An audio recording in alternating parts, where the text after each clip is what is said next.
들을수록 건강해지는 유익한 방송. 듣다 보면 빵 터지는 유쾌한 수다. 나는 의사다. 시즌 3.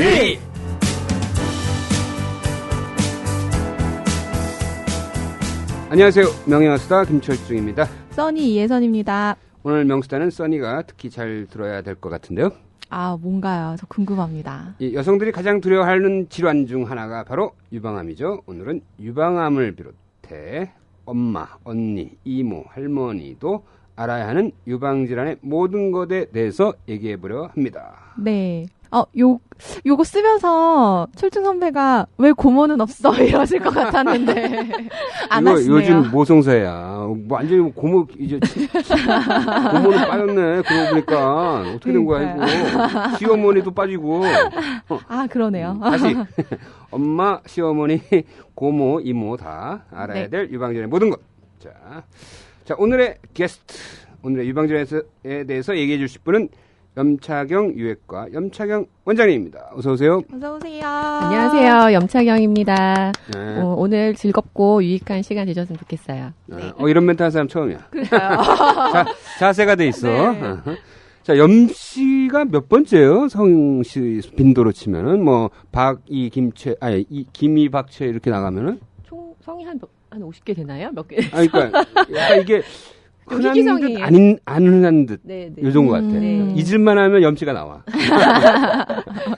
우리 오늘 대학교 하나예요. 때 염머식이라는 친구가 있었는데 그 친구 별명이 네. 짭짤이야. 왜 그런지 알아? 염이라는 게 소금염. 소금염. 아, 아주 그렇게 유치하게 별명을 줬어. 되게 염치는 다 있죠. 염치. 염씨들은 염치가 있을 것 같아요, 왠지. 네. 이런 분위기인가? 네. 자, 약간 아재 분위기예요. 아재 유머 분위기. 자, 우리 염차경 원장님 프로필을 소개하겠습니다. 이화여대를 졸업하시고, 근데 이화여대를 졸업하기 전에 내가 하나 알고 있는 게 있어. 고려대학교를 좀 다녔어. 진짜요? 무슨 과를 다녔죠? 네, 수학과 좀 다녔습니다. 수학과. 아. 분위기가 고대잖아. 네? 농담이고. 지금 이전까지 여성 게스트 의사 중에서는 제일 미모야. 아, 진짜 미모가. 아니, 매번 이런 말로 해. 나오실 때마다. 자, 그 다음에 외과를 하셨어. 여자인데. 그 당시만 해도 외과 하는 분위기가 별로 없었죠? 네. 동기 중에서 외과, 그러니까 이대니까 내가 이대 가려는데 선생님이 안 된대. 그래가지고 못 갔어. 하여튼 그 이대 동기 중에서 외과 한 친구가 몇 명이에요? 저희는 그래도 여대라는 특성이 있어서 꽤 많이 했나? 50% 정도 됐는데 음. 전체적으로 봐서는 뭐 한 20% 미만 정도였죠. 요새는 한 50% 돼요. 아, 외과 그래. 전공. 요즘에 네, 전체 외과 레지던트 신입생의 절반이 여자야. 네, 네. 오, 놀랍다. 음. 그러면 동기들, 그 졸업 동기들 중에서 그러니까 여자 졸업 동기죠. 그 중에서 외과 하고 있는 친구는 몇 명이에요? 저희가 88명인데요. 네. 한 5명 정도? 그러니까 네. 굉장히 아주 진짜 드문 적네요. 거야. 네. 그치? 드물긴 드문 거야. 근데 요즘은 굉장히 절반이다. 야, 이것도 놀라운 소식이다. 야, 이제부터 이제 수술하러 왔는데 외과 의사가 수술하러 왔는데 여자인 게 너무 당연스러운 거구나. 절반이니까. 왜냐면 생각보다 외과가 이제 뭐 정형외과 같은 거는 이제 힘이 필요한 부분이 많거든요. 근데 외과는 이제 이식 부분 아니면은 네. 이렇게 체력이 필요한 부분은 별로 없고 좀 섬세해야 되는 부분도 있어서 예, 여성한테 맞는 것 같아요. 네네. 그리고 또 이렇게 약간 이게 꼼꼼하고 이런 사람들이 수술 잘해. 사실 뭐 우락부락한 사람들 술 못해. 실제로 수술은 굉장히 꼼꼼해야 돼. 섬세하고. 섬세해. 그래야 그러니까 되는 어떻게 거야. 보면 여성들이 더 어울릴 수도 있어. 네. 자, 그리고 전문 분야는 유방암 수술. 그다음에 맘모톰 이따 얘기하기로 하고 갑상선 암 수술 뭐 이런 분야에 그러니까 소위 말하면 이제 여성 쪽에 약간 특화된 네. 외과 의사라고 볼 수 있네. 예. 근데 이분의 경력이 약간 특이해. 약간 역마살이 있어. 그러니까 이대에서 외과를 하고 네. 그다음에 성균관대로 가. 강북 삼성병원으로 가. 그러다 다시 서울대로 가. 그러다 다시 분당서울대로 가. 계속 거기서 이제 임상조 교수를 이제 여러 군데를 돌아다니면서 하고 서남대 명지병원에서 외과 부교수를 하다가 요번에 이제 개업을 한 거야. 네. 이렇게 돌아다녔죠?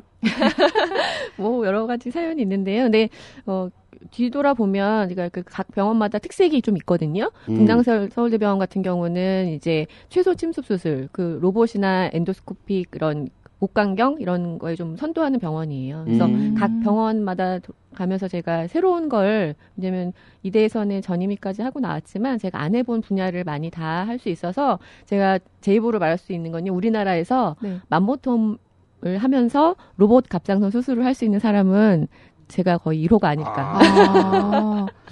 그 기계를 잘 다루시네. 아니, 그 좋은 생각인 것 같은데, 각 병원의 특징을 돌아다니면서 딱 배운 거네. 네. 그래가지고, 올마이티가 이제, 되려고 이제 노력을 했던 거야. 보통 이런 무협지 같은 데서 비기를 다 이렇게 뺏어다가. 근데 다 할 줄 안다는 건 저만 알아요. 자, 그래서 이렇게 국내 최다 병원 이동 유방외과 그렇죠. 에어 브랜드 어디다 했어요, 그래서? 네, 저희 병원은 신사역에 있습니다. 진짜요? 신사역에서 어떻게 가야 돼요? 신사역에서 이제 5번 출구고요. 리버사이드 호텔 쪽으로 가다 보시면 왼쪽이 보여요. 네. 유방질환인데 왜 신사역이야? 숙녀역 뭐 이래야 되는 거 아니야? 써니 뭐 무슨 그런 유방질환 관련해서 뭐 고생한 적 없지? 네, 아직은 어머니나 뭐 이모, 고모. 제 기억에 저희 엄마가 30대 중반쯤에 섬유선종이었던 것 같아요. 근데 그거를 유방암으로 오진을 한번 받으셔가지고 집안이 한번 발칵 뒤집혀졌던 적은 있었어요. 예. 출간 즉시 과학 분야 베스트 10% 인간. 우리 몸속 90%를 차지하고 있는 장내 미생물. 얼마나 알고 계신가요? 1시간이 멀다 하고 화장실로 달려가는 과민성 장증후군. 과체중을 넘어 거동조차 힘든 비만. 그 밖에 자폐증, 우울증, 자가 면역 질환이 미생물 불균형과 연관됐다면 믿으시겠나요? 21세기형 질병을 해결하는 새로운 대안. 장내 미생물에 관한 놀라운 이야기를 전합니다. 10% 인간. 온 오프라인 서점에서 절찬 판매 중. 자, 그럼 본격적으로 유방에 대해서 얘기를 해볼게요. 네. 내가 영상의학과 레지던트 할 때 그 유방 초음파 같은 걸 몇 번 했어. 근데 나 그거 되게 하기 싫어했거든. 왜요? 그거 되게 꼼꼼해야 돼. 막 막 신경 써야 돼. 그래서 내가 그때 항변한 말이 있어. 나는 유방에 관심 있지 유방 영상에 관심이 없다. 근데도 막 시키더라고. 네, 오늘은 나도 오늘 똑같은 얘기를 할 뻔했어. 근데 나한테 우리 유방 질환에 관심을 가져보자고. 네, 알겠습니다. 내 얘기야. 자, 유방암 요새 왜 이렇게 들어요? 몇 명이 있어요? 1년에? 1년에 거의 올해 통계 그러니까 작년 통계 아직 안 나는데 거의 뭐 2만 명 가까이 되지 2만 않을까. 명. 네. 야, 거의 위암이야, 이제. 그런가요? 위암이 약 2만 명인데 네. 그래요? 이제 여자에서 제일 많은 암, 갑상선암은 이제 사실 과잉 진단에 약간 이슈가 있는데 네. 그거 빼면 바로 제일 많은 거죠. 그렇죠. 갑상선암은 예후가 워낙 좋으니까 뭐 암으로 뭐 생각을 안 하기도 하는데 이게 선중국형 암이다 보니까 점점 늘어날 수밖에 없는 것 같아요. 자, 2만 명. 그중에 이제 최빈도 나이는 몇 살이에요?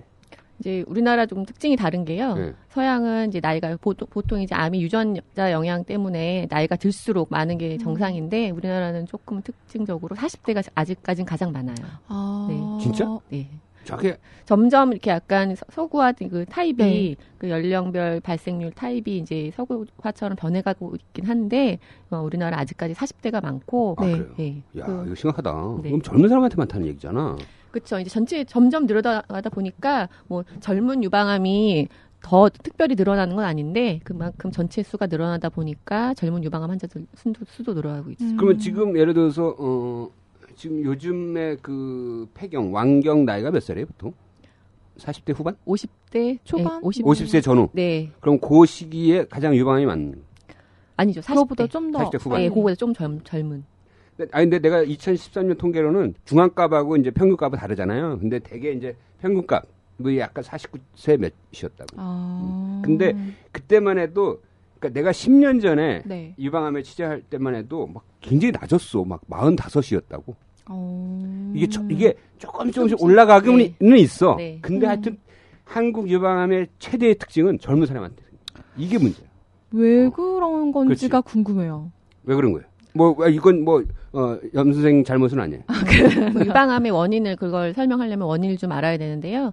이제 근본적인 원인은 그 에스트로겐 여성 호르몬에 노출되는 기간이 길수록 그게 이제 근본적인 원인이거든요. 그러니까 그거에 해당하는 게 초경이 빠르고 네. 폐경이 늦고 그리고 요새 이제 젊은 여성들은 이 여성들의 사회 진출이 늘어나면서 결혼도 늦게 하고 네. 모유수유도 잘 못하고 네. 그리고 첫 출산이 늦어지고 이런 원인이 다 에스트로겐에 노출되는 시간이 늘어나는 거거든요. 아, 그래서 저 오늘 방송 진짜 열심히 들어야 되겠네요.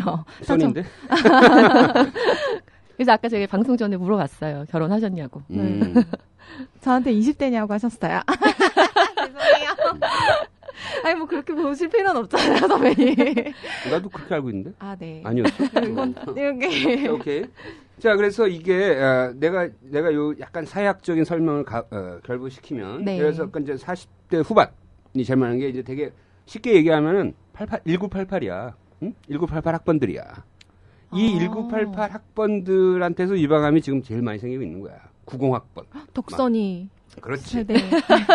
근데 이 세대 이 시기가 이게 이제 군부독재가 끝나면서 대거 그리고 그때만 해도 벌써 아이를 둘이야.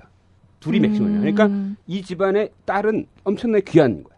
그리고 군부독재가 끝나면서 급속한 이 사회화 바람이 불어. 그래가지고 이 1988, 90 이런 학번의 여성들은 당연히 취직하는 거야. 그 시대에 확 바람이 부는 거야. 그래가지고 취직하고 당연히 일을 하는 게 중요했어. 네. 그리고 근데 요 세대들이 또 이 맥도날드 네이티브 세대야. 그러니까 중학교 때부터 맥도날드 서구 서구화된 음식이 접하니까 그러니까 점점 에스트로겐 노출되는 방향으로 한 거야. 그리고 이제 그때 80년대 초반에 약간 사회적으로 이제 우리가 좀 잘 살기 시작하면서 초경이 빨리 왔지. 영양이 좋아지니까. 네. 그러니까 1988 세대의 숙명이야. 유방암은. 한국 여성의 사회적 진출과 유방암은 맞바꾼 거야. 하여튼 네. 그런 집단적 이 발생 형태를 보인다는 거지. 네. 근데 그 약간 젊다는 거 외에 더 한국인만의 어떤 특징 같은 건 없어요? 예를 들면은 좀 한국인은 더 악성이 많더라. 예를 들면 젊었을 때 생겼을 때 유방암하고 만약에 60대 70대 생기는 유방암하고의 차이. 뭐 한국인이라서 뭐 공격적이거나 그러진 않은데요. 유방암의 타입이 이제 따라서 다르긴 한데 이제 뭐 암이 젊으면 그러니까 환자가 젊으면 암도 젊다 그런 말도 있긴 있죠. 그리고 이제 그 젊은 나이에 진단을 받으면 앞으로 여명이 길잖아요. 네. 그래서 같은 진단 같은 병기라도 환자의 나이에 따라서 치료 방법이 좀 다르거든요. 브로치도 다르고 그래서 그런 게 좀 달라질 수 있죠. 우리 염원장이 본 환자 중에서 제일 나이 어린 사람이 몇 살이었어요? 네, 대학원생이었으니까. 대학원생? 네, 25. 와, 어쩌을까? 그분은 그러면은 어떻게 치료를 하셨나요? 뭐 제일 걱정되는 게 사실은 유방 절제인 거잖아요. 네, 근데 그분은 되게 그러니까 처음에는 만져졌을 때 3년을 이렇게 집에서 숨기다가 와서 많이 이제 진행이 된 상태라서 뭐 전절제는 불가피한 상황이었고 이미 막 암 덩어리 자체가 너무 심하게 드러나 있는 상태라서 네. 야, 심하네. 자, 일단 그러면 20대, 30대 많다는 얘기잖아요. 물론 40대가 제일 많지만 이 사람들은 어떻게 와요? 그러니까 가장 흔한 타입이 뭐예요? 선생님, 저 며칠 전부터 뭐 피가 나와요, 뭐 아니면 뭐 이런 거예요? 초기는 증상이 없지만 제일 많은 환자들이 갖고 온 증상은 멍울, 만져진다. 네, 왜냐하면 이제 보통 괜찮은 혹 우리가 말하는 양성 종양은 이제 크기가 뭐 크더라도 모양이 괜찮으면 잘 안 만져질 수 있거든요. 근데 암은 주변 조직을 이렇게 끌어당기는 성질이 있어서 한 1cm만 돼도 주변 조직이 잘 만져보면 자가 검진을 잘 한다 그러면 쉽게 발견할 수 있어요. 그러니까 일반인, 그러니까 트레이닝 받지 않은 일반인이 약 1cm 정도는 만질 수 있어요? 네. 1cm 잘 정도? 만져보면. 1cm면 약 2기 정도 되는 거예요? 아니요. 2cm부터 이제 사이즈로 치자면 2기로 들어가는 거고요. 네. 그럼 1기 단계에서 충분히 자기가 만질 수가 있는 거네. 그리고 이제 훈련되지 않은 트레이닝. 그렇죠. 그리고 그 기관의 특성상 환자가 직접 만져서 진단할 수 있는 건 유방암밖에 없거든요. 그래서 자가 검진이 그래서 중요한 거예요. 야, 그러네. 네. 피부암. 그러네. 내가 옛날에 한번 칼럼 쓴 적이 있었는데 독일에서는 이 시각장애인들을 이 트레이닝 시켜. 예, 유방암 그 촉진을. 그래가지고 이 사람들이 그 동네에 정기 검진 하듯이 촉진을 하는 거야. 그래가지고 진짜 잘 찾아낸대. 아무래도 시각장애인들은 발달하셨으니까. 이 촉각이 좀 발달했으니까 시각을 대신하려고 뭐 그런 게 있더라고. 그 다음에 이렇게 뭔가 만져서 오는 경우에 검사를 해봤더니 유방암 경우가 많고 그 다음에 그다음에 뭐 유두에서 분비물이 나올 수도 있고요. 그다음에 이제 그게 유두 근처, 유두 뒤쪽에 유방암이 생기면 원래 함몰 유두라고 유두가 좀 약간 들어간 분이 있어요. 네. 근데 선천적으로 그런 거 말고 갑자기 정상 유두였는데 유두가 들어가는 경우는 유방암 한쪽만 것도 네. 그러면 이제 의심해 볼 수 있고 네. 분비물도 한쪽만 나오는 게 더 이상한 그렇죠. 거죠? 양쪽에서 같이 나오는 경우는 아. 대부분 괜찮은 경우가 많고요. 한쪽에서 그리고 색깔이 혹시 뭐 혈성 분비물이 나온다던가 그러면 좀 더 의심해 볼 수 있고요.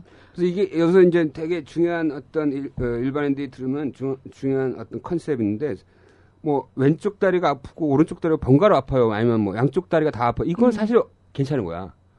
한쪽만 계속 집중적으로 아픈 게 이상한 거지. 되게. 그러니까 분비물도 양쪽이 다 나오면은 뭔가 내분비 질환일 가능성이 높은 거죠. 그죠? 그래서 자가 검진할 때도 제가 항상 설명드리는 게 이제 원래 유방을 저렇게 4분으로 나누거든요. 4등분 하면 네. 원래 위쪽 바깥쪽, 어퍼 아우터 그 부분이 원래 유방 조직이 제일 많아요. 그래서 생리할 때 되면 겨드랑이 쪽. 예, 겨드랑이 쪽. 그래서 생리할 때 되면 원래 유방이 붓고 단단해지거든요. 네. 근데 그 부분이 원래 정상인데도 혹처럼 만져질 수 있어서 자가 검진 하다 보면 혹이라고 생각을 하는데 한쪽에서 혹처럼 만져질 때 그대로 반대편을 만져보셨을 때 똑같이 만져지면 정상. 근데 한쪽에서만 만져지면 혹일 가능성이 높은 거죠. 그래. 이거 되게 쉬워. 그러네요. 내가 옛날에 그 뇌 CT나 뇌 MRI 그 판독할 때 그것처럼 쉬운 게 없어. 좌우 똑같거든. 왼쪽만 좌우만 비교해도 돼. 좌우 비교해서 뭐 좀 이상하면 그렇지, 그렇지, 판단할 수 그렇지. 있으니까.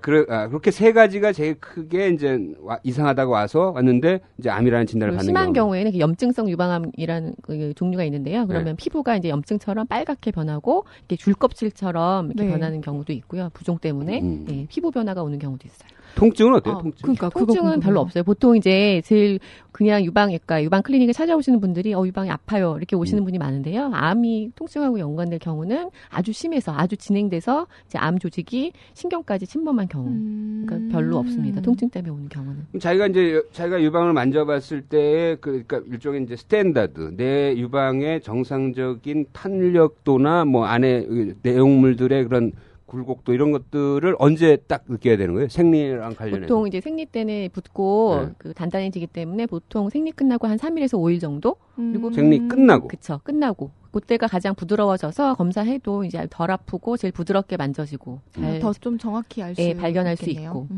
아주 중요한 거 말씀하셨는데요. 평소에 이런 자가 검진을 열심히 해야 내 정상 상태가 어떤 건지 알아야 이상이 생겼을 때 이제 비교가 되거든요. 그치. 네. 그러니까 자기 기본을 알아야 돼. 네. 그러니까 한 달에 한 번씩 그냥 그쵸. 딱 정해놓고 해보자 이렇게 그러니까 하면 폐경이 되겠네요. 안 되신 분은 네. 생리 끝나고 3일에서 5일 정도, 폐경이 되신 분들은 뭐 날짜를 정해놓고 하시면 돼요. 그렇지. 폐경 경우에는 네, 이제 네. 날짜 정해야겠네. 네. 매월 1일이나 민방위 훈련하는 날 한다든지. 아, 미안해. 이게 뭐, 나도 어디서 이렇게 본 것 같은데, 이게 뭐 샤워할 때 비누칠을 하고 이렇게 하면서 하면 더 정확해요? 아니면 그냥 맨살로 하는 게 더 좋아요? 이게 이렇게 비누칠을 하라는 말이 왜 나온 거냐면요. 이게 유방 검진을 할 때 보통 이렇게 집게 손처럼 네. 이렇게 집으세요. 그러면은 이제 보통 정상 유방 조직도 혹처럼 만져지는데 손 바닥을 이용해서 해야 되거든요. 이렇게 문지르면서. 손 바닥으로 누시면서. 짚지 말라 이거지. 네, 짚지 말라. 그래서 이제 그게 나온 것 같고, 네, 그냥 만져보셔도 괜찮아요. 그리고 샤워할 때는 그래도 다 옷을 탈의를 하고 보니까 네. 좀 더 자세히 할 수 있다. 그리고 혼자 있는 나만의 공간에서 할 수 네, 있는 거니까 예, 샤워할 때 하면 좋겠다. 그런 것 때문에 그런 말도 나온 것 같고요. 그래서 이제 이거 진짜 약간 여담 같은 에피소드인데 네. 외과 선생님의 부인이 유방암에 약간 멍울이 커져서 발견돼서 왔어. 그 사람들이 외과 선생님들이 부인의 유방을 얼마나 안 만졌으면 그렇잖아. 이 발견됐냐 그래가지고 상당히 그게 약간 문제가 됐었다니까. 그래 아까 제가 네. 또 제가 얘기했었는데 저희 방송 전에 이제 만져지는 증상이 제일 많다 그랬잖아요. 근데 생각보다 여성들이 자기 유방을 만져보지 않아요. 그래서 만져서 오는 환자들의 반은 본인이 만진 거고 나머지 30% 정도는 세신사가 발견하는 경우 나머지 20%는 남편이나 애인, 남자친구 그렇게 돼요. 야, 그러면 그 세신사니까 소위 말하면 이제 뭐 네, 옛날로 목욕탕에서. 이제 목욕탕에서 이렇게 때밀어주는 아줌마들 말씀하시는 거죠. 네. 그 다 교육시켜요. 그러면. 그래서 2년 전인가 유방암 학회에서 이제 이거 말 된다, 세신사 이거. 협회 한국 세신사 협회하고 MOU를 맺었어요. 말돼. 네. 말돼. 교육시켜야겠는데. 네. 야, 그 굉장한 그 그쵸. 보건학적 기여를 하고 계시네. 네. 어? 30%면 피부 위생뿐만 아니라 유방암 조기 검진까지. 왜냐면 그것도 제대로 된 방법이 그 밀 때는 이렇게 손바닥으로 하시잖아요. 그렇지. 그렇죠. 정확한 방법으로. 이 새신사들의 재발견. 네. 그리고 이제 야. 유방 자가 검사할 때 이렇게 아까 말했던 겨드랑이 쪽 유방은 이렇게 좀 유방 조직이 많아서 펴야지 되거든요. 그러려면 팔을 올려야 되거든요. 그쵸. 그러니까 딱 떼밀 때 이렇게 그 팔 떼미는 이렇게 자세가 하잖아요. 발견하기 좋을 수밖에 없어요. 말된다. 네. 말돼. 그러면 이렇게 부모님들 가서 목욕탕 가서 오늘 떼밀고 한번 오세요. 세신 한번 하고 오세요가 언제 그런 얘기 해야 되냐면 월경우 4일째. 3일째 그때 목욕탕 가는 목욕탕 한번 날로. 가서 세신 네. 한번 하고 오세요. 그러면 정확한 시점에 정확한 검진을 하는 거네. 아, 네. 그래서 그 세신사랑 MOU 해서 그 교육 시키고 있어요? 거기까지 제가 2년 전에 MOU를 맺으셨다고 하니까 아마. 야, 이거 재미난 기사인데. 자, 그래가지고 이제 만약에 뭔가 만져졌는데 대개는 별거 아닌 거죠. 예, 대개는 만져지는 혹의 거의 90%는 양성 종양. 음. 양성 종양인데 양성 종양 혹을 크게 두 가지로 나누면 암과 양성으로 나눌 수가 있고요. 양성도 두 가지로 나눌 수가 있어요. 그 일반 우리가 제일 흔히 말하는 섬유선종 네, 이런 네. 거는 그냥 굳이 떼지 않아도 괜찮은 혹이 있고 이제 놔두면 이게 암으로 변하진 않지만 네. 주변 조직에 영향을 줘서 이렇게 증식 성분이 있는 혹들이 있거든요. 아. 그게 떼야 되는 혹들. 네.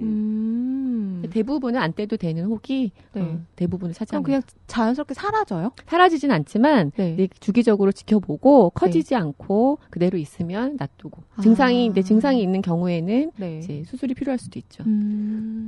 경험상 본인들이 느꼈을 때 뭔가 이거 정말 이상하다라고 느끼는 것들이 있죠. 예를 들면 약간 딱딱하다든지. 그렇죠. 암은 어? 생길 때부터 달라요. 사진으로 볼 때도 다르지만 네, 만져질 때도 다르죠.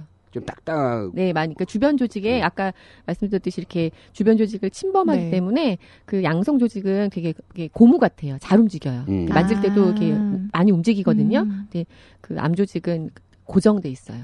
저희가 픽스 됐다고 하거든요. 이렇게 만질 때 그 혹을 설명을 할 때 네. 더 단단하고 고정돼 있어. 잘 움직이지 않아요. 그렇죠. 네.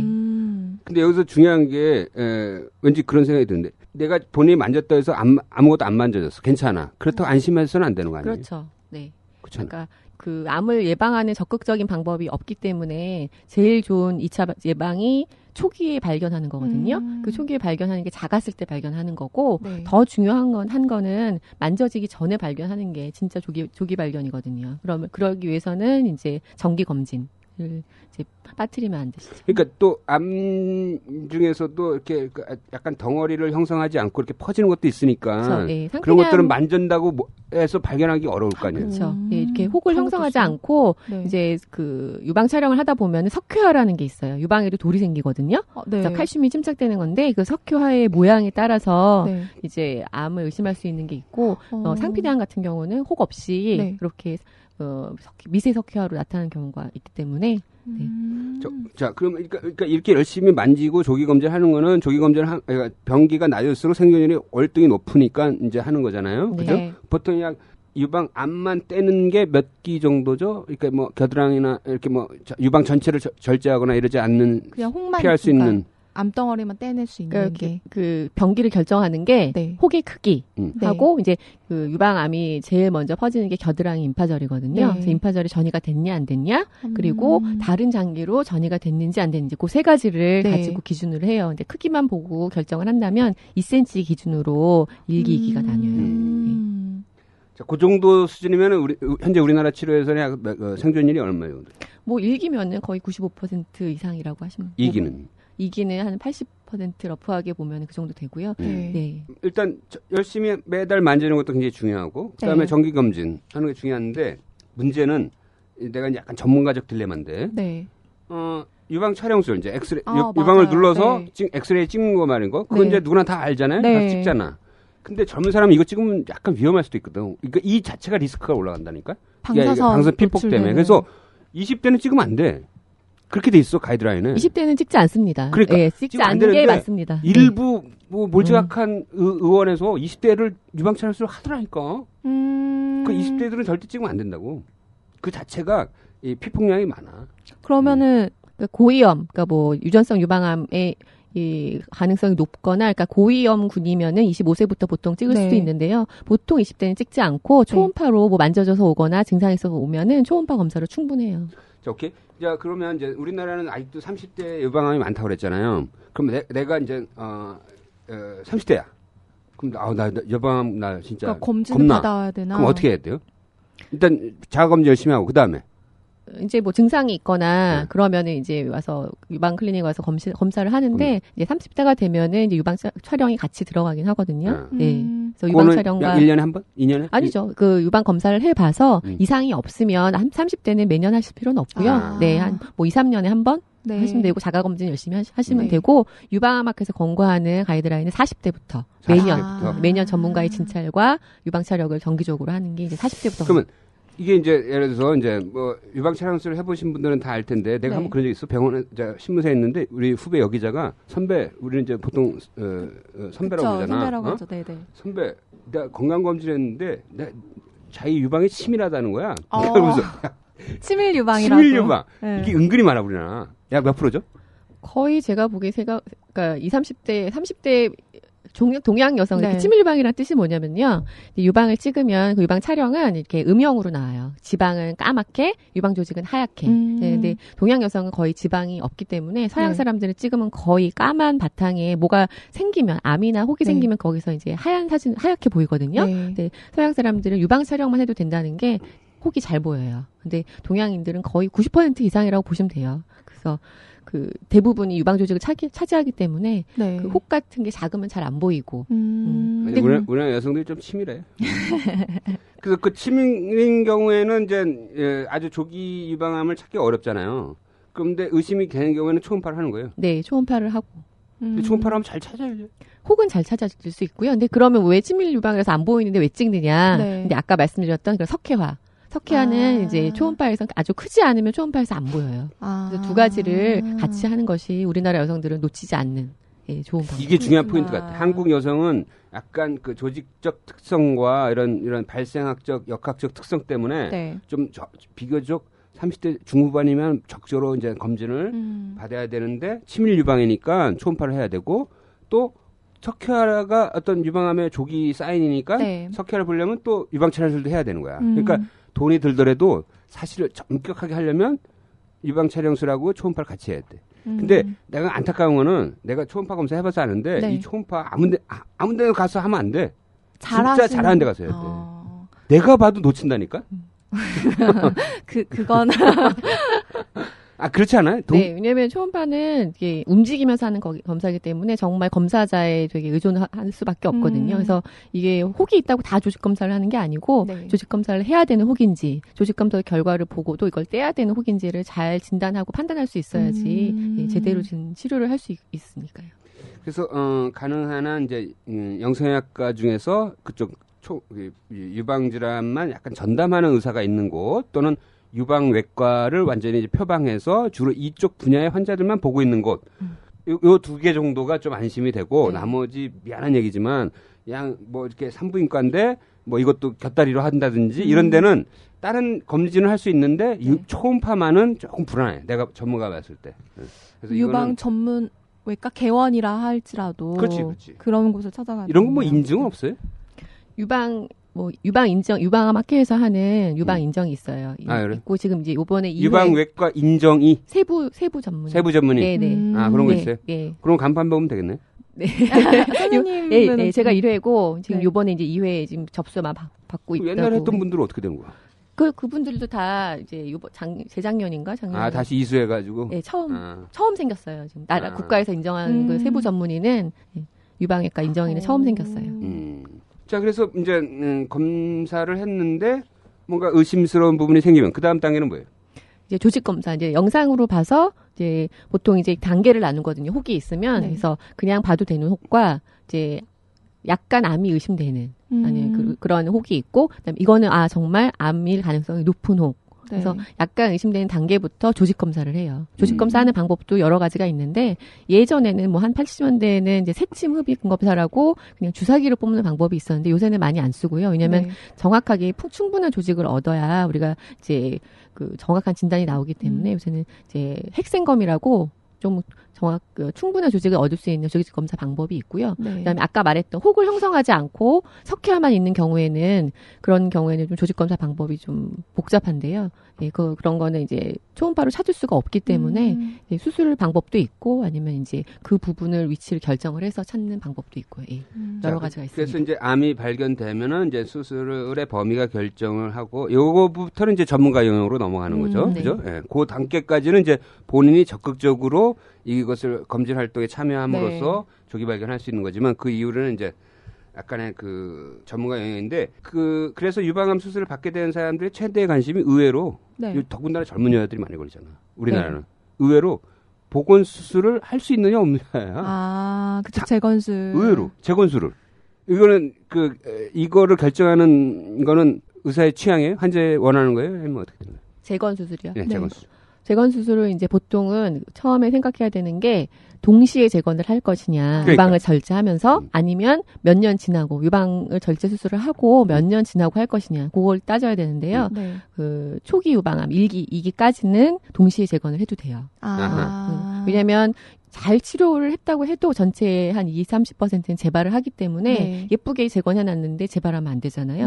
그래서 이제 내 재발하는 유방암 20-30% 중에 거의 그 90%가 5년 내에 재발을 하거든요. 그래서 보통 안전한 그 시기가 지난 다음에 좀 진행된 기수는 좀 지난 다음에 딜레이 되게 지연 재건을 하는 게 좋고요. 그러니까 무작정 발로 미용상의 그런 것 때문에 무작정 해달라고 할 수는 없는 거네. 네, 초기 유방암 중에서 해도 되는. 그리고 현재 저희가 작년 4월부터 보험이 되잖아요. 네, 보험이 되는데 전절제밖에 보험이 안 돼요. 부분 절제하신 분들은 보험이 안 되기 때문에 그리고 미국도 예전부터 보험이 되어 왔는데 전체 재건율은 그렇게 높지 않아요. 30% 정도. 저희 나라가 한 10% 미만인 정도 되거든요. 그래서 이게 약간 그 트렌드가 있는데 미국에서도 유명한 사건이 있어요. 낸시 레이건 있잖아요. 네. 그 당시에 미국 여성들의 가장 그 트렌드가 유방암 수술하고 나서 재건하는 게 트렌드였는데 낸시 레이건이 그거를 안 했어. 왜요? 그 부분 절제하는 게 그 당시에 트렌드였어. 조금만 떼고 유방을 살리려고. 근데 낸시 레이건은 그냥 다 떼버렸지. 그래서 사람들이 그러니까 그 다음부터는 또 완전 전절제가 올라갔어 다시. 그 유명인들의 그 약간 그 패턴을 보고. 이건 좀 다른 얘기긴 한데 안젤리나 졸리가 브라카 유전자 검사 브라카도 해서 한때 막 이렇게 회자가 돼서 해서 유방암 확률이 높다고 하니까 아예 수술을 해버렸잖아요. 했지. 예방적 수술을 한 거지. 네. 우리나라에서도 혹시 그런 예방적 수술을 그러니까 하는 예를 들어서 이제 안젤리나 졸리 졸리 같은 유전자를 갖고 있는 비율이 우리나라 몇 프로예요? 그러니까 전체 유방암 중에서 유전자 변이 때문에 생기는 건 5% 미만 5% 정도예요. 네. 그럼 졸리가 갖고 있는 브라카 유전자 변이는 약 유방암 환자의 5%. 네. 그럼 전체 인구에서는 뭐 0.1% 아주 낮죠. 그러면 유방암 환자의 5%면 그 환자에게 반대쪽도 수술을 권해요? 훨씬 없는 사람보다는 훨씬 반대편 유방암 발생률이 높기 때문에요. 근데 어차피 뭐 꼭 권하지는 않고요. 이제 유방암 유전자가 있다고 해서 다른 사람보다 뭐 10배 이상 발병은 하지만 그게 이제 기본적인 소인이 높은 거지만 그 사람이 꼭 발병하지는 않거든요. 그것도 퍼센트로 나타날 수 있기 때문에 환경적인 요인이나 또 그 가게에서의 다른 유전자 요인 또 영향이 있기 때문에 알려는 주죠. 그리고 조금 적극적으로 예방하는 것도 있죠. 만약 엄마가 유방하면 본인이 그러니까 딸이한테 생길 확률이 몇 번 높아요? 그래서 이제 그런 거를 이제 대부분 따님들이 되게 걱정을 해요. 엄마가 걸리면 나는 무조건 걸리는 줄 알고. 근데 아까 말씀드렸듯이 유전자에 의한 유방암은 5%밖에 안 되고요. 차라리 엄마가 몇 세에 걸리셨냐가 더 중요해요. 엄마가 40세 그래요? 이전에 젊었을 때 걸렸을 경우에는 유전자 이상에 의해서 걸릴 가능성이 높지만 나이가 드셔서 걸린 유방암은 유전자를 걱정하기보다는 네. 엄마랑 나랑 생활 습관이 같은 거, 식습관이 같은 거를 더 걱정해야 돼요. 네, 같은 환경에서 오랫동안 같이. 이런 거는 다 친엄마 얘기죠. 여기서 대몬데 뭐. 제가 너무 심각해졌나? 요새는 되게 좋은 새엄마분들도 많으세요. 그러니까 뭐 새엄마 유방암은 나하고 상관없다 이거지. 그쵸. 유전적으로는 상관이 없죠. 다 지금 친엄마 얘기하는 거야. 네네. 그 이모 예를 들면 직계는 아니더라도 뭐 이모 이런 경우 어때? 언니. 그러니까 유방암 그 유전성 유방암 위험이 높다는 걸 판단할 때 그 직계 아니더라도 그런 2명 이상. 목에. 예. 외할머니, 엄마 뭐 이런. 아니 부계에도 상관없어요. 아빠, 고모, 남자도 유방암이 있거든요. 예, 그러니까 2명 이상이 있을 경우 한 명보다 훨씬 높아지고요. 네. 그다음에 40세 이전에 발병한 사람이 있는 경우, 그리고 남성 유방암이 있는 경우. 네, 그런 게 이제 유전성 유방암의 위험 인자라서 그럴 때는 이제 그 남성 유방암이 전체 유방암이 약 1%? 뭐 수치상으로는 1%인데요. 실제로 체감하는 경우는 제가 보기엔 0.5%도 안 되는 것 같아요. 네. 근데 예를 들어서 언니도 영향을 받는 거죠. 한 명이라도 있으면은 확률은 높아지는 거 아니에요? 2명이면 더 높아지는 거지만. 그렇죠. 2명이면 유전자 이상이 있을 확률이 더 높아지는 거고요. 그러니까 한 명이라도 있으면 높아진다고 네. 봐야니까 적극적으로 경각심을 갖고 네. 해야 되는 거고. 아까 지금 좀 전에 영 원장이 중요한 얘기했는데 주변에 어떤 환자가 있을 때 예를 들어서 유방암뿐만 아니라 삼촌이 위암을 39살에 걸렸다. 이거 굉장히 위험한 거야. 그러니까 이 유전적 소인으로 발생하는 암은 굉장히 일찍 생기는 거야. 그러니까 뭐 영화배우 장진영 있잖아. 네. 20몇 살에 걸렸지. 위암 아니었어요? 위암. 네네. 그거는 유전적 결함의 요인이 생긴 거다 이거지. 만약에 우리 집안에 그런 사람이 있다면 굉장히 약간 디펙트가 있을 가능성이 높기 때문에 네. 경각심을 딱 가져야 되는 거야. 이 중요한 얘기. 그러니까 40살 전에 엄마, 이모, 언니가 네. 40살 전에 유방암에 걸린 집안이다. 그러면 경각심을 가져야 돼. 네. 물론 100% 걸리는 건 아니지만 확률이 높다는 거지. 네. 그래서 이제 뭐 그 아까 말했던 브라카 유전자가 네. 있다고 해서 다 유방암에 걸리는 건 아니지만 훨씬 높아지거든요. 유방암, 난소암이 걸릴 확률이. 근데 네. 그걸 예측하는 게 있어요. 유방암 유전자가 있는데 이 사람이 초경을 몇 세 했는지, 폐경을 몇 세 했는지, 그리고 결혼을 했는지 그거에 따라서 또 유전자가 있다고 해도 거기에 이제 그 유방암 유전자가 있을 때 이게 진짜 유방암이 걸리는 거를 투과율이라 그러거든요. 네. 투과율이 얼만큼 높은지를 다른 요인에 의해서 이렇게 좌우가 되거든요. 근데 안젤리나 졸리는 네. 거의 그 예측하는 그 예측 모델에 의해서 해봤더니 뭐 유방암이 거의 80%. 그렇지. 왜냐면 높기 때문에. 엄마도 유방암이 네, 맞아요. 네. 다 높이 엄마도 좀 때문에. 이른 나이에 걸렸어. 네. 그러니까 아주 안 좋은 조건을 다 갖고 있더라고. 그러니까 할만하더라고 그 수술을. 네, 그런 그 유전자가 있는 사람들이 가장 적극적인 예방법이 수술인 거고요. 네. 그다음에 약으로 예방하는 방법도 있어요. 여성 호르몬 억제제, 타목시펜이라고 네. 유방암 환자들이 드시는 약인데요. 나도 그거 좀 먹어야 될 것 같아. 나 점점 여성스러워. 그거 이제 자연의 섭리이신 거 아니에요? 나 점점 선수해줘.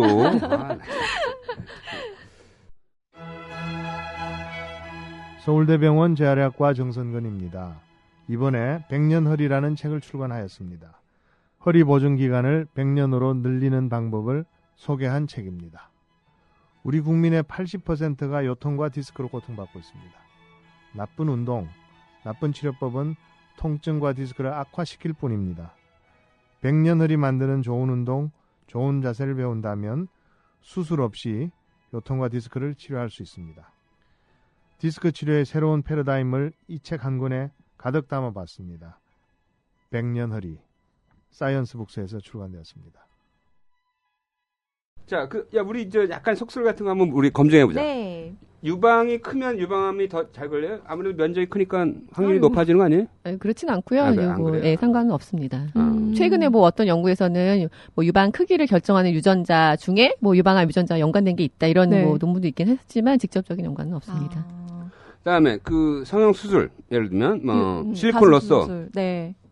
이런 경우에는 유방암에 더 잘 걸릴까 안 걸릴까? 그렇지 않습니다. 그렇지 않고 예전에는 정말 불법 시술 이런 것 때문에 이제 그 요새는 그 백을 넣을 때 유방 뒤쪽에 근육 뒤에다 넣기 때문에 유방암 검사에 전혀 지장을 받지 않거든요. 근데 예전에 막 70년대 이럴 때는 파라핀 같은 걸 유방 안에다 이렇게 주입을 했어요. 맞아. 그런 경우에는 나도 그런 거 봤어. 이제 유방암 저희 검사하러 왔을 때 이게 진짜 혹인지 파라핀인지 구분이 안 가기 때문에 유방암을 놓칠 수 있는 위험이 있죠. 예, 그것 때문에 유방암 생기진 않지만 네. 놓칠 수 요즘에는 그 유방 보형물을 그 가슴 근육 밑에다 넣어요? 네, 뒤에다가? 가슴 근육 뒤에다 놔요. 왜냐면 가슴 근육 근데 그럼 가슴 근육이 늘어나나? 잘 넣어야죠. 그러니까 초반에 너무 큰 거를 넣으면 좀 통증이 있을 수는 있는데. 아플 것 같은데? 네, 아파하죠 많이. 음. 보통은 이제 재건을 할 때는 단계별로 해요. 그 확장기라고 해서 그 식염수를 조금씩 주입해가지고 피부를 조금 늘린 다음에 근육과 부피를 늘린 다음에 나중 최종적으로 원하는 네. 볼륨을 넣는 그렇게 단계를 거쳐서 재건을 하는데요. 성형은 조금 그래서 통증이 좀 심하죠. 내가 뭐 쓸데없는 그 질문인데, 네. 그래서 이제 한쪽 유방을 수술할 거 아니에요? 그러면 이제 보형물 재건술을 넣을 거 아니에요? 그러면 그 양쪽의 사이즈가 차이 날 거 아니에요? 그러니까 맞추지 않을까요? 원래 맞추고요. 원래 작았던 분들은 수술하면서 반대편도 같이 하시는 분도 있고요. 그럴 것 같아요. 네, 네, 네. 이왕 네. 내가 유방암으로 이렇게 고생했는데 뭐라도 보상받자. 뭐 이런 심리가 있을 것 같아. 그러니까 좀 이렇게 성격이 어차피 늘 거 아니야. 네, 낙천적이신 분들은 전신 그렇게 마취로. 생각하시고 그게 좀 좋은 거고요. 근데 대부분 그럴 그 정신적인 여유가 없기 때문에 네. 그렇죠. 네. 아무래도. 근데 이런 거 있지 않나요? 이제 보형물을 넣으면 검진을 이렇게 막 유방 촬영술에 이럴 때 약간 불편하지 않나? 아니 그렇진 않아요. 그 찾을 수 보형물을 있어요? 뒤쪽으로 빼고 눌러서 찍으면 되니까요. 네, 할 수 있습니다. 요즘에는 할 수 있고. 근데 이거는 좀 문제가 되지 않나요? 요즘에 그 지방을 이제 복부에서 빼가지고 가슴에 넣는 그 성형술 있잖아요. 그런 것도 있어요? 이게 이제 제가 지금 이렇게 아니, 일부러 모른 척하는 것 같아. 내 복부의 지방을 좀 옮겨야겠네. 개원한 지 얼마 안 돼서 이제 그런 환자들을 조금 이렇게 많이 보게 됐는데요. 네. 그게 이제 복부에서 뺀 지방을 어디다 넣어야 되냐면요. 유방에다 찌르면 안 되고 유방의 뒤쪽에 있는 유방과 근육 사이에 그 스페이스에 넣어야지 되거든요. 유방에 아무데나 찌르면 그거 쉽지 또 않을 텐데. 근데 쉽지 않아. 대부분의 성형외과들은 네. 유방외과에서도 그런 찔러 하는 데가 넣어. 있고 초음파를 볼 줄 모르기 때문에 아무데나 그냥 찔러요. 그래서 제가 최근에 본 환자는 정말 이만하게 한 3cm 이상을 만져줘서 왔는데 근육에다 찔러 넣은 거예요. 정말 되게 위험하게. 지방을요? 예, 그 양쪽 근육에 중간에 들어가 있더라고요. 그래서 네. 보면서 막 너무 화가 나는 거예요. 어떡해. 근데 그런 경우는 또 이제 아까 말한 석회화가 생기잖아요. 네. 그러면 유방 촬영술 하면 온통 막 석회화가 죽은다는 게 있을 거 아니에요? 석회화도 있을 수 있고 네. 지방이 그 자리에서 잘 생착이 되면은 괜찮은데 이게 또 지방이 괴사가 돼요. 그러면 또 이제 모양이 안 예뻐지거든요. 그러면 또 이제 나쁜 혹이랑 또 구분이 해야 되고. 그래. 네. 그래서 내가 봤을 때 네. 그게 이제 자연스럽게 이제 배에서 이제 지방을 쫙 빼가지고 네, 가슴에다 이식시켜주는 거는 자기 지방이니까 뭔가 이게 괜찮지 자연스럽다라고 않을까? 생각하는데 네. 약간 유방암을 조기에 발견하는 데는 굉장히 약간 불편함을 줄 수 있을 거예요. 그래서 제대로 된 방법으로 좀 그리고 생착률이 생각보다 제가 이렇게 보니까 높진 않은 것 같아요. 그러면 염 원장님은 지금 유방암 그런 진료를 할 게 아니라 그걸 해야겠는데. 과목을 바꿔 초음파를 다 정확하게 보면서 그 사이를 찔러 넣을 수 있잖아요. 네. 어? 그건 나중에 하겠습니다. 아직은 치료해야 될 분들이 많아서. 아, 근데 표정은 야 요거 해야지. 요거 돈 되겠는데 하는 표정인데. 그다음에 살찐 사람하고 안 찐 사람. 이게 이제 폐경 후에 제가 아까 이제 처음에 우리 나눴던 얘기 중에 포함되는데요. 네. 그 서양 여성들이 그 폐경 후에 많은 이유가 우리나라는 폐경 후에 아주 심한 비만 별로 없으시잖아요. 근데 서양 여성들은 나이 드신 분들을 이 복부 비만 아주 심한 분들 되게 많잖아요. 네. 여성 호르몬이 폐경 전에는 난소에서 나오지만 네. 폐경 후에는 그 비만 세포, 아, 지방에서 나오는 호르몬이 여성 호르몬으로 바뀝니다. 야 네. 그렇구나. 네, 그래서 폐경 후 비만이 유방암의 위험 요인이에요. 아, 그러네. 그러면 폐경 후에도 살이 찌지 않도록 좀 관리를 하셔야겠네요. 그쵸. 유방암에 네. 걸리지 않으려면. 그리고 저희 유방암 환자분들에게도 네. 체중 조절하시라고 말씀드려요. 그러면 뭐 유방암 환자 혹은 뭐 그런 분들한테 좀 좋은 음식이나 뭐 그런 것도 있어요? 저는 아니면? 개인적으로 뭐 의사라서 그런 건 아니라 먹는 게 되게 중요하다고 생각하거든요. 네. 모든 게 약간 인스턴트나 이런 가공식품들은 그 발암 물질을 어느 정도 다 포함하고, 그러니까 과장해서 말하면 네네. 생각을 해요. 그래서 제철 음식, 자연 재료로 신선할 때 먹는 게 제일 좋고요. 네. 또 이제 암 환자분들은 이제 뭐 고기는 절대 먹으면 안 된다 이런 맞아요. 예, 그렇게 네. 얘기를 하시는데 그렇지는 않고요. 골고루 고단백질 그 대신 고기를 드셔도 지방 부분은 좀 떼시고 네. 야채를 충분하게 같이 섭취하시면 좋아요. 아, 네. 지금 그 이제 폐경 얘기했으니까 그런데 이게 굉장히 난 또 하나 중요한 메시지를 얘기하고 싶은 게 네. 지금 유방암 발생 나이가 지금 40대 후반이잖아요. 이거 분명히 올라가거든. 그러니까 이제 나는 유방암 최다 빈도 나이가 지났어. 이제 55세야.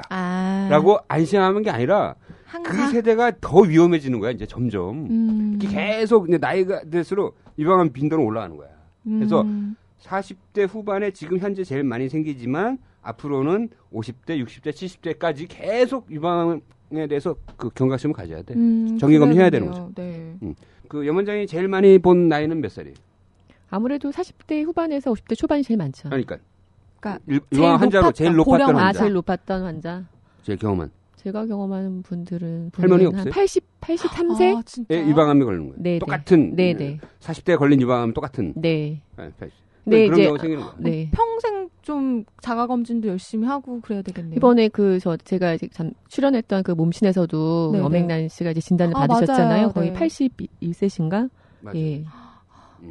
그러니까 저도 그거 보고 깜짝 놀랐는데. 모유 수유를 하면 유방암 발생률은 떨어지는 거죠. 네. 아, 그래요? 그래서 그 너무 모유수유 몰랐나? 하는 동안 아까 네, 그럼 그러니까 그래. 에스트로겐 노출 기간을 어떻게든 줄이는 게 제일 모유수유를 하면 출산도 에스트로겐이 좀 분비가 떨어지나 봐요. 모유수유하는 기간 동안에는. 기간 네. 동안. 그러니까 가임 기간이 줄어들게 만들면 되는 거예요. 임신을 하고 있으면 가임을 할 수 없잖아요. 네. 네.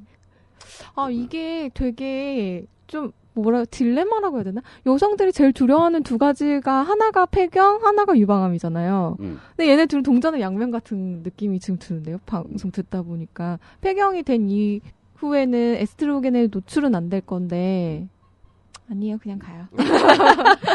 그래서 이게 태국인가 어디 인도네시아에서 한 논문인데 요거 염원장도 못 찾아봤을 거야. 요 논문은. 뭔데요? 뭐냐면 태국의 어느 종족은 한쪽 유방으로만 모유수를 한대. 어? 한쪽으로만요? 왜요? 유방이 두 개잖아. 아시다시피. 한쪽으로만 모유수를 한다는 거야. 근데 나중에 봤더니 그 모유수유한 유방하고 네. 안 한 유방이 있을 거 아니야. 네. 한 사람인데. 네. 근데 거기서 유방암 발생률이 차이가 났다는 거야. 안 한 쪽이 유방암이 발생했다고요? 높았다는 거지. 아, 진짜요? 믿거나 말거나. 아니 근데 그만큼 모유수유가 유방암 발생률을 낮춘다. 뭐 이런 식의 논문이었어. 네. 그만큼. 그게 이게 내 기억에 그 1988 세대. 네. 이 사람들이 다 분유 세대야. 애를 낳으면 전부 다 분유를 먹였어. 그때 엄청나게 아예 그냥 산부인과 분만실에 분유가 깔렸다니까. 그게 이제 2000년도 넘어오면서 젊은 엄마들이 이제 에코 프렌들이 되면서 네. 자연적으로 가겠다 그래서 요즘은 이제 모유수가 많이 늘어난 거야. 거꾸로. 90년대만 해도 전부 다 분유수였다니까. 맞아. 그러니까 그 세대들이 다 유방암 발생이 높은 거야. 요즘은 몇 프로예요? 약간 모유수유가? 출산이 그렇게 많지 않아서 그렇지 모유수유는 점점 늘어나는 것 직장인 같아요. 여성들도 대부분 이게 기간이 짧더라도 대부분 하려고 노력을 많이 하는 것 같아요. 그다음에 이거 누가 한 질문이야? 이거 뭐 유방 성형에 하고 보형물을 20년이 지나면 무조건 교체해야 된다? 이건 뭐야? 뭐 그런 건 아니고요. 예전에는 이제 보형물의 질이나 뭐 이렇게 내구성이 좋지 않아서 그랬지만 요새는 그냥 영구적인 것 같아요. 네. 자, 그다음에 많은 젊은 여성들이 그냥 하나씩은 다 있을 것 같은데 섬유선종. 네. 이거 딱 진단을 받았을 경우에 그냥 냅둬도 되는 거예요? 그게 이제 섬유선종인 게 확실하면 이제 놔둬도 되는데요. 이제 혹이 조직 검사를 통해서 확인을 하거든요, 보통. 네, 조직 검사라는 게 혹이 크면 클수록 이게 조직 검사는 몇 군데만 찔러서 하는 거기 때문에 나머지가 같은 성분이라고 이제 확신을 못 하거든요. 그러니까 그냥 섬유선종이라고 생각돼서 지켜봤을 때 보통 6개월 간격으로 추적 검사를 하는데 커지지 않거나 그다음에 모양이 변하지 않으면 그냥 놔둬도 돼요. 증상 같은 2cm라도 아무리 사이즈가 커도 아니 그렇진 않죠. 한 2cm 정도 기준으로 하는데 같은 2cm라도 깊숙이 있어서 안 만져지니까 증상이 없는 경우랑 또 이렇게 표면적에 있어서 좀 잘 만져지는 경우. 그러니까 수술이 그 기준이 되는 거는 증상을 유발해서 불편감이 있는 경우. 그리고 기간을 두고 봤을 때 사이즈나 모양이 변하는 경우. 그러면 섬유선종도 수술이 필요하고요. 네. 보통 2cm 미만은 지켜봐도 괜찮습니다. 이거 왜 생기는 거예요? 뭐 원인이 없죠. 근데 대부분 이제 유방에 생기는 혹은 여성 호르몬의 영향을 받는데요. 뭐 원인은 특별히 뭐 아직은 찾아내지 환자들이 그렇게 물어보면 그냥 피부에 점 같은 거다. 이거 아무것도 없는 분들이 있고 혹이 많은 분들은 또 10개 이렇게 있는 분들이 있거든요. 체질이라고 말을 해요. 여자들은 참 어떤 이 생물학적으로 정말 약간 안 됐어. 왜 자궁에도 자궁 근종이 많이 생기잖아. 어? 그 자궁이 없어서 행복하세요. 자궁 절제하면 빈국만 말하면. 그런 말씀 하시면 안 돼요. 이것도 댓글 달려요. 근데 여자라서 그런 행복한 말 게 더 하는 사람들이 많지 있더라고. 않나요? 하면 안 돼요. 아니, 그러니까 이게 막 그 어떤 그 여성으로 태어난 어떤 으로 인한 숙명으로 인해서 생기는 여러 가지 이런 질병들이 많잖아. 그죠. 그 거기다가 또 어떤 출산에 대한 약간의 이 압박감도 있고. 그러니까 이게 약간 그 여성들은 생물학적으로 그런 약간 요인들이 많기 때문에 사회적인 어떤 배려나 이런 게 더 많이 해야 되지 않을까. 네, 동감입니다. 예, 결론이 훌륭하시네요. 자, 그 다음에 이제 약간, 암은 아니지만 꼭 절제를 해야 될 질환들이 있겠죠? 네. 그러니까 나중에 암으로 될 수 있기도 하고. 네, 네. 그래서 아까 양성도 두 가지를 네. 나눈다 그랬는데요. 실제로 이제 유방암 위험이 2.5배에서 뭐 5배까지 늘어나는 그 정상세포와 암세포 사이에는 이제 비정형 그리고 증식증을 포함하는 진단명이 몇 가지가 있어요. 네. 뭐 유두종, 관내 유두종이나 뭐 비정형 증식증 네. 그리고 뭐 경화성 선치 그런 혹들이 몇 가지 범주가 있는데 그런 거는 다 조직 검사를 한 후에 아는 거죠? 그렇죠. 네, 네. 조직 검사를 해서 이제 만약 그렇게 진단이 나오면요, 네. 이제 그 진단 범위에 따라서 그 혹의 범위에 따라서 그 혹만 이게 섬유선종 같은 경우는 제거할 때 그 혹만 제거하면 되거든요. 근데 이게 좀 약간 위험이 있는 혹들은 그 혹을 포함해서 약간 정상 그 조직도 포함 그 약간 광범위 절제로 하거든요. YD 시전 그래서 네. 그렇게 해야 되는 진단명도 있고요.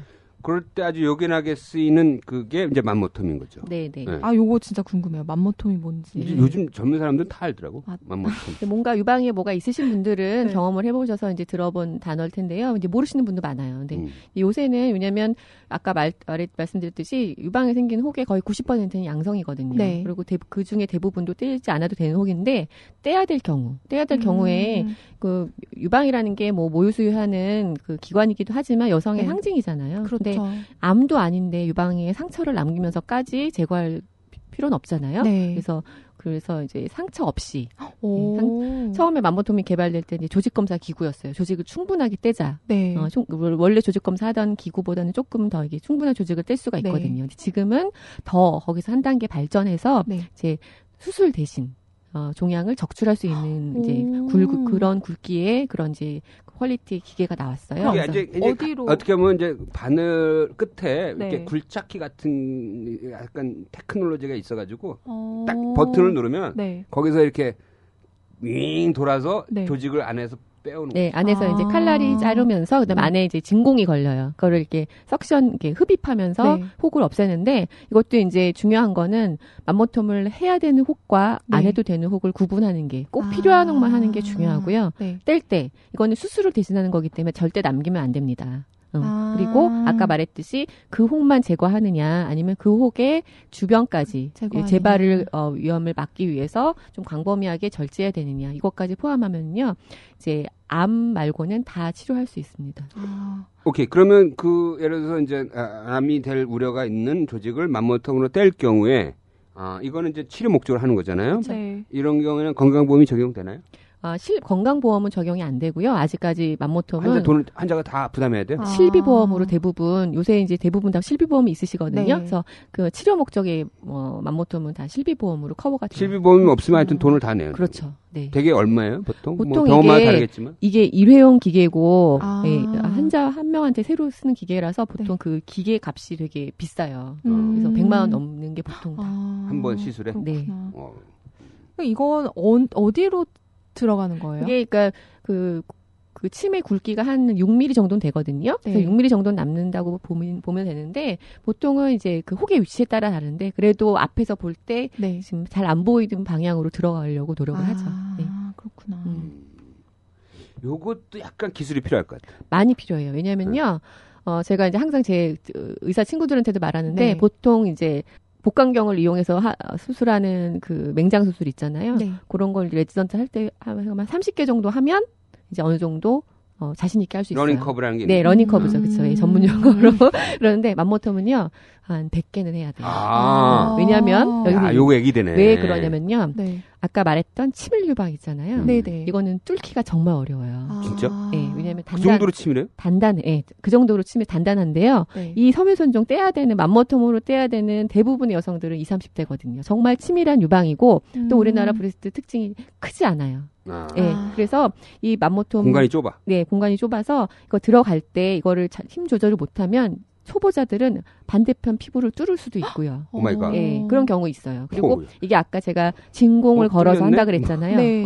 진공을 걸어서 하기 때문에 피부 가까이에 있는 혹은 피부까지 이게 먹는 경우가 있어요. 그러면 흉터 생기잖아. 그러니까 예쁘게 하려고 했는데 그런 경우 사고가 이제 초보자들은 많이 나요. 의료 사고네. 네. 그러니까요. 그래서 중요한 거는 수술을 할 줄 알고 만약에 이제 그 합병증이 생겼을 때 이거를 제대로 처치할 줄 아는 수술을 할 줄 아는 경험이 많은 외과 의사가 해야 되고요. 예, 정확하게 해야 되는 혹만 해야 되고요. 네. 여기서 되게 쓸데없는 질문 하나 하자면 몇 번이나 원장님은 해보셨는지. 뭐 저는 99번. 저희 나라에서 이제 맘모톰을 수술로 할 때부터 이제 제가 2006년부터 했으니까요. 뭐 개수는 세보진 않았지만 그리고 제가 개수가 중요하지 않다고 생각하는 게 작년에 이제 맘모톰 워크숍 때 중국에서 여의사가 왔어요. 네. 근데 거기는 이제 N수를 승부하잖아요. 그래서 경험은 많지 않지만 뭐 1년 동안인가 1000개를 했어요. 근데 제일 중요한 거는 이제 저 사람이 고수인가 아닌가를 판단하려면 맘모톰 후에 합병증, 이제 출혈이나 이런 걸 그걸 어떻게 처치하느냐. 그게 관건이거든요. 물어봤죠, 제가. 영어로.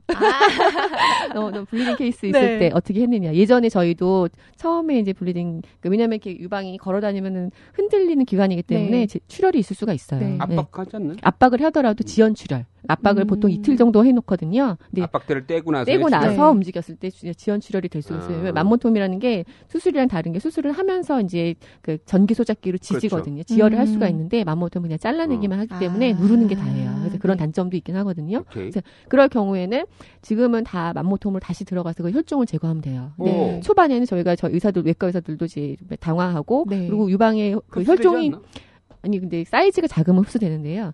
이제 수면 동안 클 경우에는 거의 그 응급실에 그 한쪽 유방이 거의 큰 아주 작은 수박만 하게 정말 통증이 심해서 오세요. 그런 경우에는 처음에는 그 통증을 빨리 줄여주기 위해서 수술을 한 경우도 있어요. 그래서 맘모톰은 한 5mm로 해놓고 수술 상처는 거의 2cm 이렇게 늘어나는 거죠. 근데 이제 그 중국 의사는 수술한다 그러더라고요. 그래서 1000개를 해도 아직 초보자인 거죠. 그냥 맘모톰으로 다시 하면 되는 거죠. 네. 그 부위를 이제 혈종을 제거하는 거죠. 네, 그렇죠, 옛날에 그렇죠. 같으면 네. 조직을 제거한 건데. 네. 그렇구나. 자, 그러면 맘모톰은 그 생길 때마다 계속 받아도 상관없는 거죠? 생길 때마다 그러니까 좀 아까 계속 말씀드렸지만 꼭 필요한 혹만 하면 되고요. 있다고 해서 다 할 필요는 없어요. 네. 근데 그런 조직이 생긴 사람인 경우에 그러니까 이런 암으로 진행될 가능성이 높아서 꼭 떼야 될 상황이 높은 여성인 경우에는 유방암이 생길 가능성이 다른 사람보다 높다고 봐야 되는 거네요? 네, 그 수치상으로 나와 있는 게 뭐 2배 이상 진단방에 반대쪽 따라서 유방도 그러니까 분명히 뭔가 생길 가능성이 높은 거네요. 네, 그런 체질도 있으니까요. 그러니까 네. 그런 사람일수록 이제 맘모톰으로 끝났다 이게 아니라 앞으로 계속 검진을 더 경각심을 갖고 해야 되는. 네, 보통 맘모톰 하게 되면 그 혹 뗀 자리도 그렇고 다른 데도 그렇고 보통 6개월 정도로 추적 검사 몇 번 하다가요. 그다음에 괜찮으시면 뭐 1년으로 이렇게 간격을 늘리고 그렇게 계속 추적 검사합니다. 그다음에 내가 이제 그 보면은 이게 유방암인 경우에 이게 그 약간 스타 의사들이 있어. 이쪽 외과계에. 네. 그럼 거기는 환자가 너무 대기된 거야. 유방암 수술이 빨리 갔는데 뭐 한 달 있다 수술 가능 막 이래. 이 한 달, 2달 대기 이게 나는 이게 말이 안 된다고 보는 거지. 급한 거 어떻게 아닌가요? 생각하세요? 당연하죠. 암이 있다는 걸 아는 순간 가장 먼저 치료하는 게 가장 빨리 치료하는 게 제일 번질 수도 있는 거잖아요. 네, 그죠? 당연하죠. 그러니까 나는 그게 꼭 그 유명한 그 의사한테 한 달을 기다릴 이유가 있을까? 이런 생각이 들어. 특히 전 유방외과 의사지만 유방 수술은 다른 장기 수술과는 달리 쉬워요. 왜냐하면 네, 주변에 혈관도 특별히 중요한 혈관도 하셔야 돼. 네, 아니 어렵지 않아요. 그 심리 네, 모른다니까 원로 의사가. 예, 그리고 특별히 뭐 의사마다 다른 게 아니라 방법이 단순하기 때문에 암 조직 주변에 정상 조직 포함해서 자르고 네. 그다음에 겨드랑이 감시 인프절 자르고 방법이 정리화돼 있기 때문에 누구한테 받던 어느 정도 경험이 있다면 차이가 나지 않아요. 네. 오케이. 빨리 치료받는 게 가장 중요하죠. 그렇지. 너무 그러니까 기다릴 어떤 필요 그 없는. 스타 의사의 목매서 막 한 네. 달 기다리고 막 이런 거는 내가 보기에는 의학적으로 조금 위험한 행동이다 이거지. 아는 순간 빨리 치료하는 게 제일 그렇지. 좋은 거. 뭐 약간 뭐 일주일 정도 차이라면 오케이. 네, 그렇죠. 근데 뭐 한 달 기다리라고 기다리는 거는 나는 반대야. 그거는 좀 불안하고 네. 그럴 이유도 없다라는 거 아니야 지금. 수술 방법이라는 게 거의 표준화돼 있다는 거잖아. 그다음에 이 내가 유방암 발생률이 높은 그 아까 말한 뭐 브라카 유전자나 다른 유전자를 난 불안해. 한번 받아볼래. 병원에서 이거 가능해요? 그렇게 그러니까 아까 말씀드렸던 네, 유방암이 생겼는데 양측성 유방암이다. 네. 그리고 뭐 35세 이전이다. 그리고 남성 유방암이다. 그리고 가족 중에 2명 이상 유방암이 있다. 그러면 보험이 됩니다. 브라카 유전자 검사를 하는 게 보험이 되고요. 네. 그렇지 않고 보험 검사하시려면 제 그냥 내가 불안해서 네, 하실 수 있어요. 할 수는 있어요. 피검사로 할 수 있어요. 할 수 있어. 네. 약간 비싸죠? 비쌀 것 한 같아요. 40만 원 정도. 어우, 야, 너무 비싸다. 40만 원? 네. 본인에게 그렇게 큰 위험 인자가 없다고 하면 굳이 그렇게 네, 하실 필요는 하시기보다는 예, 자가 검진을 좀 열심히 하시는 게 좋지 않을까 하는 생각이 드네요. 현재 이 유방암 걸린 다음에 이제 항암제를 먹잖아요. 그 항암제를 먹는 것도 이제 여러 가지 검사를 통해서 적합한 걸 많이 고르잖아요. 그런 것들은 다 건강보험 되나요? 안 되고 있습니다. 왜 안 돼? 그러니까 항암제요? 아니 여자 대통령인데 그것도 안 돼? 항암제요? 항암 치료요? 아니, 그러니까 항암제. 항암제는 그러니까 항암제는 되고요. 적합한 항암제를 찾는 검사 또 그거는 좀 더 어려운 거 말씀하시니까 그건 안 되는데 항암제는 이제 대부분 보험이 되고요. 그리고 의사들이 처방을 낼 때 보험에 맞는 처방제, 항암제를 선택하도록 하죠. 그러니까 내 얘기는 뭐냐면 이제 뭐 무슨 여성 호르몬 수용체가 있느냐, 양성이냐, 음성이냐, 뭐 허투 유전자 양성이냐, 음성이냐, 뭐 이런 걸 다 이렇게 분리해가지고 딱 항암제를 찾잖아요. 네네. 그 분리해서 검사하는 것과 그 항암제는 다 보험이 되냐 이거죠. 대부분은 보험이 되고요. 근데 이제 아주 디테일하게 나눠져 있지는 않기 때문에 우리 이제 그런 보험 같은 거는 다 그 에비던스 베이스라서 네. 우리 의사들이 입증하면 이것도 해주는 이런 시스템이 조금 있어요. 그래서 대부분이 이제 유방암에서 쓰는 약들은 보험이 되고 있고요. 네. 자, 우리 염원장은 국내 최다 병원 이렇게 이동 유방외과 따라갈 수가 없어. 보통 병원 3개 가면 많이 갔다 그러는데 5개 갔어. 그러니까 국내 최다 병원 이동 유방외과 의사로서 보면 이렇게 유방 환자들 봤을 때 이렇게 많은 환자들을 봤을 거 아니에요? 근데 이걸 아직도 이게 아직도 개몽이 안 됐나? 너무 안타깝다. 이런 것들 이렇게 임상 병원 현장에서 느꼈던 가장 아쉬운 부분들 이런 게 뭐가 있을까요? 뭐 아까 말씀드렸던 환자들 측면에서는 큰 병원 찾아다니는 것도 그렇고요. 그래서 저는 저한테 지금 개원한 다음에 유방암을 진단 받으신 환자분들한테 환자들이 몰라서 그런 것도 있어요. 그래서 왜냐하면 시스템이 좀 다르거든요. 그 소위 말하는 빅5는 수술만 하세요. 외과에서. 그렇죠.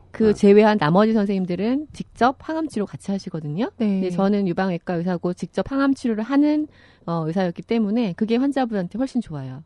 네. 물론 이건 뭐 논란이 될 수도 있지만 본인은 그게 훨씬 더 환자한테 이득이다라고 생각하는 거잖아요. 네. 그리고 할 수 있으면 바빠서 못 하시지 할 수 있으면 외과 의사는 본인이 다 항암 치료를 하고자 하고요. 그래서 저는 제 환자들이 몰라서 가시는 경우도 있어요. 그래서 제가 어느 병원 원하세요? 그럴 때 이제 차이를 말씀을 드려요. 이 병원 가시면 뭐 원하시는 병원은 진료를 받으시지만 뭐 무슨 치료 따로 연속성이 없을 수 있고 그런 다음에 그래도 이제 원하시는 어느 병원 원하세요? 그러니까 정확한 정보를 드리려고 노력을 해요. 그러니까 그 유방암 환자를 많이 보니까 그 중에서 상당수가 그 한 특정 병원에 가서 꼭 수술을 받으려고 이렇게 막 뭐 너무 고집을 피우고 나는 꼭 그 병원에 그 선생님한테 이런 게 안타깝다라는 거죠. 네, 그런 꼭 그럴 필요 없는. 그리고 나는 유방암이라는 게 좀 약간 의사 환자 간의 어떤 그 뭐랄까 연대감? 연대감? 그러니까 뭐 라뽀라고 그러나 이렇게 막 네네. 서로 이게 막 항암치료도 계속 해야 되고 10년 네. 동안 하기도 하고 막 이러니까 굉장히 중요한데 약간 그 소위 빅포나 이런 데는 공장 같다는 느낌이 들어. 그래서 일본 의사들이 와서 내가 한번 일본의 유방외과 의사를 소개시켜주고 네. 한 특정 병에 보냈더니 와서 어떠냐고 그랬더니 수술 너무 잘하신데 네. 근데 공장 같아. 저도 그 강북삼성병원 있을 때 일본에 이제 병원에 갈 기회가 있었는데요. 너무 그러니까 수술이 많아요. 우리나라만큼. 그러니까 거기는 그 개인 클리닉인데 조금 규모가 큰 병원이었어요. 네. 바닷가에 있고 모든 병실에서 바다가 보이는 거예요. 그래서 내가 정말 카메라가 썼나? 네, 그래서 이제 후쿠마 선생님하고 이제 보러 갔었는데 내가 유방암에 걸리면 이 병원에 오고 싶다 이런 생각이 들더라고요. 근데 수술이 많은데도 수술방 안도 정말 조용하고 네. 너무 안정된 분위기. 우리나라는 진짜 수술방 뭐 양방 세방 하면 난리 나거든요. 준비하고 네. 빨리빨리 해야 되고 주치 네, 선생님 네. 그러니까 집도인은 왔다 갔다 하면서 막 이렇게 진짜 되게 바쁘거든요. 네, 네. 근데 거기는 너무 비슷한 케이스를 하고 있는데도 너무 이 안정된 분위기, 평화로운 분위기가 정말 인상이 깊었어요. 그래서 이제 유방암을 치료하는 기관이나 의사를 고를 때도 그런 측면을 좀 감안을 해야 될 것 같아. 왜냐하면 이게 수술로만 딱 끝나는 그러니까 병이 아니니. 뒤에 항암 그리고 치료도 이제 받아야 되고. 환자분들 변화도 있는 게 예전에는 유방암이 걸리시면 어머니 세대들은 이게 본인죄라고 생각했어요. 그래서 약간 숨기는 경향이 있었거든요. 왜냐하면 내가 진단받는 순간 나를 걱정하는 것도 있지만 우리 고3 딸, 고3 아들 뒷바라지 어떻게 하지? 뭐 시험 끝나고 수술할게. 이러는 분들도 많았거든요. 진짜. 그런 것도 참 안타까웠는데 맞아. 수능 끝나고 하겠다 그러는데 지금 막 유방암 커지고 있는데 그런 엄마들도 많대. 네. 은근히. 저 예전에 그 이성미 씨가 유방암 환자셨잖아요. 개그우먼? 네네네. 그 예전 무슨 그 환자들하고 같이 이렇게 모여서 서로의 이야기를 좀 하는 자리에 한번 뭐 공부 겸 취재 겸 간 적이 있었는데 진짜로 그러니까 좀 젊은 나이에 이제 유방암에 걸린 어머니는 딸이랑 같이 오는 자리였거든요. 막 우시는 거야 그 얘기를 하면서 내 딸 그 당시에 자기 딸이 고3이었나 정말? 그래서 고민을 하셨다고 하더라고요. 내가 수술을 받아야 될까 말아야 될까. 근데 그분은 그래도 내가 빨리 수술을 받아서 아이를 오래 보는 게 낫겠다 해서 한창 공부해야 할 시기였지만 수술을 받으셨대요. 근데 딸이 그 얘기를 듣고 오히려 엄마한테 그런 결정해줘서 너무 고맙다.